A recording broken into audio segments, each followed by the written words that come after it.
दिमाग का वहम। अपने शोध के दौरान एक समुद्री जीव विज्ञानी ने पानी से भरे एक बड़े टैंक में शार्क को डाला। कुछ देर बाद उसने उसमें कुछ चारा मछलियाँ डाल दी। चारा मछलियों को देखते ही शार्क तुरंत तैरकर उनकी ओर गई और उन पर हमला कर उन्हें खा लिया। समुद्री जीव विज्ञानी ने कुछ और चारा मछलियाँ टैंक में डाली और वे भी तुरंत शार्क का आहार बन गई। अब समुद्री जीव विज्ञानी ने एक कांच का मजबूत पारदर्शी टुकड़ा उस टैंक के बीचों बीच डाल दिया। अब टैंक दो भागों में बढ़ चुका था। एक भाग में शार्क थी, दूसरे भाग में उसने कुछ चारा मछली डाल दी। विभाजक पारदर्शी कांच से शार्क चारा मछलियों को देख सकती थी। चारा मछलियों के देख शार्क फिर से उन पर हमला करने के लिए उस ओर तैरी, लेकिन कांच के विभाजक टुकड़े से टकरा कर रह गई। उसने फिर से कोशिश की, लेकिन कांच के टुकड़े के कारण वह चारा मछलियों तक नहीं पहुंच सकी।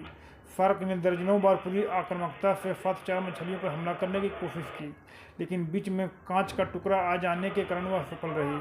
कई दिनों तक शार्क उन कांच के विभाजक के पार जाने का प्रयास करती रही, लेकिन सफल न हो सकी। अंततः थक हारकर उसने एक दिन हमला करना छोड़ दिया और टैंक के अपने भाग में रहने लगी। कुछ दिन बाद समुद्री जीव विज्ञानी ने सुबह कांच का विभाजक हटा दिया, लेकिन शार्क ने कभी उन चारा मछली पर हमला नहीं किया, क्योंकि एक काल्पनिक विभाजक उनके दिमाग में बस चुका था और उसने सोच लिया था कि वह उस पार नहीं कर सकती।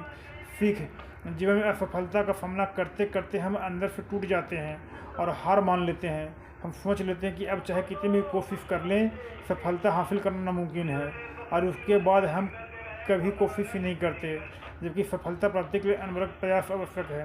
परिस्थितियाँ बदलती रहती है, इसलिए अतीत की असफलता को दिमाग पर हावी न होने दें और पूरी लगन से फिर मेहनत करें। सफलता आपको कदम चूमेगी। यह कहानी अंतिम तक देखने के लिए आपको धन्यवाद। अगर यह कहानी आपको अच्छी लगी तो इस चैनल को लाइक, सब्सक्राइब एवं शेयर करें। मिलते हैं ऐसे ही रोचकदार प्रेरणादायक कहानियों के साथ अगले वीडियो में।